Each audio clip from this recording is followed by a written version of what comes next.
Dans les replis de la conscience féminine, le désir murmurait des vérités que Freud tenta de saisir, même si ces vérités s'enroulaient autour de zones d'ombre que peu osaient explorer. Le désir féminin chez Freud n'était pas une force douce, romantique ou simple. Il était conflictuel, multiple, paradoxal. Il se formait dans les premières années, dans l'enfance, se nourrissait d'interdits, de refoulements, de fantasmes silencieux, d'angoisses indicibles. Il était souvent un terrain de bataille entre la pulsion de vie et la pulsion de mort, entre le vouloir conscient et la peur inconsciente. Cette tension obscure est ce que Freud a découvert, parfois prématurément, souvent dérangeamment, et ce que beaucoup refusent de regarder. Le désir féminin, selon Freud, commence bien avant les mots, avant les gestes clairs. Il se tisse dans les regards maternels, dans l'abandon ou la surprotection, dans le corps maternel dont l'enfant se sépare peu à peu. L'enfant-fille, dans cette séparation, apprend très tôt que son corps est désiré ou nié, selon des représentations dont elle ne prend conscience que plus tard. La castration, l'idée de manque, ne concerne pas seulement le garçon, dit Freud, mais aussi la fille. Le manque qu'elle ressent, la privation, devient source d'angoisse, mais aussi d'un désir de combler ce manque. Elle désire ce qui est absent, ce qui la défie, ce qui la rend vulnérable. Ce manque, paradoxalement, devient moteur puissant du désir, mais aussi souvent de la honte, du silence. Imagine une petite fille observant sa mère, son corps, ses différenciations, ses interdits. Elle comprend sans savoir comment qu'il y a une ligne fragile entre ce qui est permis et ce qui l'est moins, entre le regard admiratif et le regard critique. Elle pressent que son corps est à la fois objet et sujet, objet de désir, sujet de souffrance. Elle apprend à désirer à travers le regard d'autrui, du père, de la société, de l'image parfaite. Ce désir médiatisé devient essentialisé. La femme désire ce que la femme devrait désirer. Elle désire l'amour, le regard, l'approbation, mais souvent, elle désire aussi la transgression, la rébellion, l'interdit. Cette tension entre la conformité et le désir interdit crée une explosion silencieuse dans l'âme féminine. Freud parlait du complexe d'Œdipe. Ce qu'il révèle, c'est l'inscription du désir dans une dynamique familiale. La rivalité, la jalousie, la crainte d'être remplacée, la peur de perdre l'objet d'amour. Pour la fille, l'objet premier est la mère, puis le père. Le désir se retourne, se redéfinit. Elle désire le père, et la mère devient la rivale, la source du conflit. Elle craint que ce désir ne soit pas permis, ne soit pas légitime. Elle ressent envie, rivalité, mais aussi culpabilité parce qu'une part d'elle-même est tournée contre la mère, contre ce qu'elle est, ce qu'elle pourrait être. Et l'on ne parle pas encore de sexualité consciente, mais de fantasme, d'identification, de projection. Ensuite vient ce que Freud nomme le désir de l'autre. L'autre qui détient ce manque, cet idéal, cette image de la complétude. Le désir féminin se construit beaucoup dans l'absence, dans ce sentiment d'incomplétude. Je désire ce que je n'ai pas, ce que je ne suis pas, ce que je pourrais vouloir être. Mais aussi, je désire ce que l'autre désire de moi. Son regard, son admiration, sa reconnaissance. Ce désir de plaire, de combler l'autre, est souvent marqué d'une ambivalence. Est-ce que je veux plaire pour moi-même ou pour me prouver que je suis digne? Est-ce que le désir de l'autre ne tue pas une part de moi-même? Dans cette zone sombre, Freud identifie le masochisme féminin.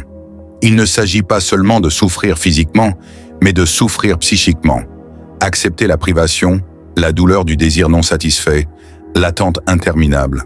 Cette souffrance devient parfois condition nécessaire du désir. Plus le désir est torturé, plus il semble brûler, s'intensifier. Le fantasme du sacrifice, du renoncement, de la patience infinie naît de cette nuit intérieure. Le désir féminin pour Freud n'est pas toujours joyeux. Il est souvent fait de lutte, de reniement, de nostalgie. Nostalgie d'une innocence perdue, nostalgie d'une confiance enfantine dans le corps, dans la parole, dans la jouissance. Et quand cette nostalgie se heurte à l'interdit, elle se replie, se dissimule, se convertit en honte. La honte. Mot-clé. Freud note que la femme apprend tôt à avoir honte de son désir. Non seulement parce que la société impose la retenue, mais parce que le corps féminin est soumis à une surveillance silencieuse. La sexualité féminine est décrite comme mystérieuse, dangereuse, capricieuse. Le désir féminin, ce feu intérieur, est craint comme s'il menaçait l'ordre moral. Alors la femme dissimule, elle feint la distance, elle met des masques, la chasteté, la vertu, le contrôle. Parfois, elle nie même à elle-même ce qu'elle désire réellement. Elle rêve d'un autre chemin, mais elle craint de le suivre, de s'écouter, de briser le silence. Mais Freud ne s'arrête pas à la souffrance ou à la honte. Il découvre aussi le lien entre désir féminin et créativité, entre désir féminin et sublimation. Ce désir, sombre, conflictuel, peut devenir moteur de transformation. Ce qu'on réprime dans le corps, dans le fantasme, s'élève sous forme artistique, littéraire, intellectuelle. La femme peut jeter ses désirs dans le voile de la poésie, elle peut creuser ses manques pour construire des œuvres, des pensées, des identités. La douleur du désir devient la matière de la création. Ce mouvement de refoulement, de fantasme, de sublimation, Freud le voit comme essentiel. Nous ne pouvons pas séparer la souffrance du désir, parce que désirer veut dire quelque chose qui manque. Et ce manque ouvre un espace de créativité, mais aussi de tragédie. Le tragique, c'est que ce désir qui pourrait être vital est souvent étouffé. Le regard de l'autre, la norme, la morale, la bienséance, les tabous, les religions, les rôles assignés, tout cela pèse. Et la femme, consciente ou non, apprend à ramener son désir dans l'ombre, à le modérer, à le dissimuler, à coups de silence, de compromis, de renoncement. Elle apprend à désirer ce qui est permis, à aimer ce qui ne blesse pas trop, ce qui ne met pas en danger. Le désir devient, dans beaucoup de vies féminines, une sorte de pacte tacite. Je désire, mais seulement jusqu'à un certain point. Je me protège, je plie le désir pour survivre. Dans cette deuxième moitié, l'ombre du désir féminin se révèle plus profonde encore. Freud découvre que le désir, non seulement est entravé, mais qu'il peut être perverti. Non pas au sens moral du terme, mais dans ses formes psychiques. Les fantasmes, les rêves, les pulsions nocturnes, tous deviennent des refuges, des lieux où le désir interdit trouve une issue détournée. Le rêve, surtout, devient un théâtre caché, un monde parallèle où la femme ose ce qu'elle refoule dans la réalité.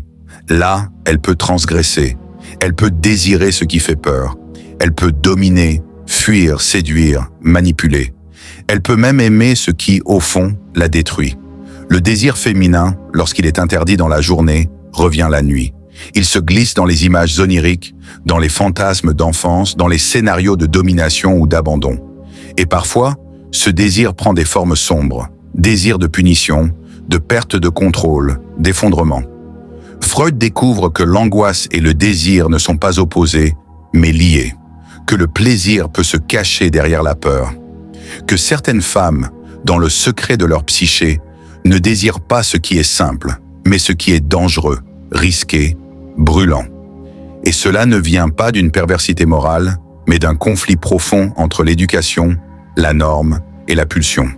Quand le désir féminin est trop longtemps étouffé, il se retourne, il devient douleur, il devient maladie. Freud observe que certaines femmes développent des symptômes somatiques, douleurs, troubles, crises inexpliquées.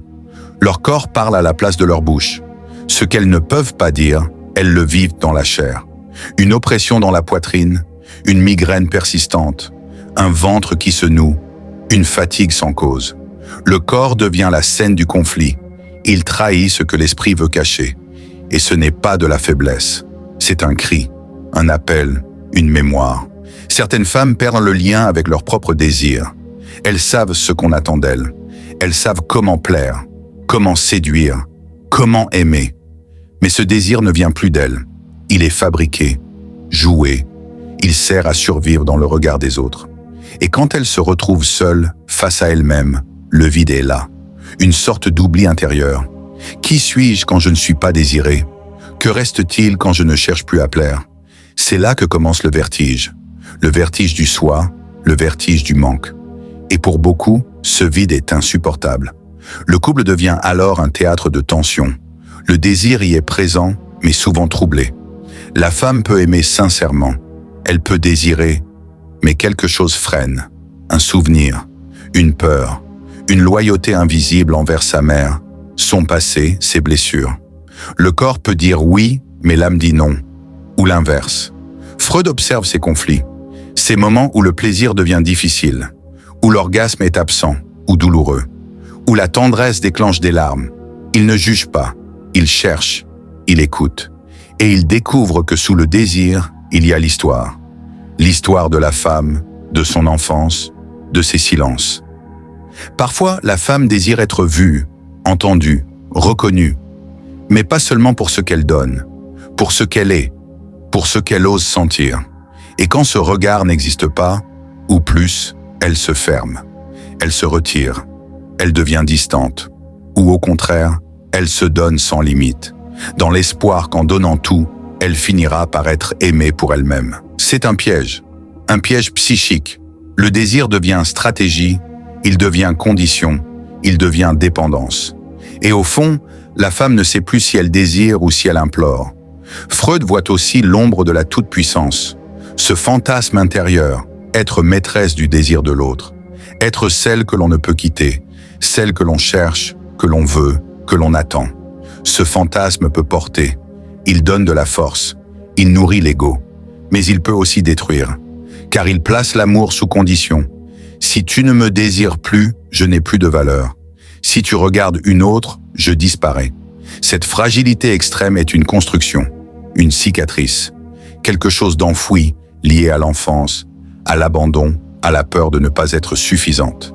Et alors surgit la jalousie, une jalousie profonde, pas seulement envers une autre femme, mais envers tout ce qui semble mieux, plus beau, plus jeune, plus libre. Freud décrit cette jalousie comme une forme d'angoisse de mort psychique. La peur d'être remplacé, la peur de devenir invisible, la peur de ne plus être l'élu. Et dans cette peur, la femme peut s'oublier. Elle s'observe à travers le miroir des autres. Elle se juge, elle se compare, et souvent, elle perd. Parce que l'image qu'elle a d'elle-même est déformée, brisée, marquée par des années d'injonctions, de critiques, de non-dits. Mais Freud n'est pas désespéré. Il croit à la parole, il croit à l'analyse. Il croit qu'en osant dire ce qui est honteux, en osant regarder l'interdit en face, la femme peut retrouver une vérité.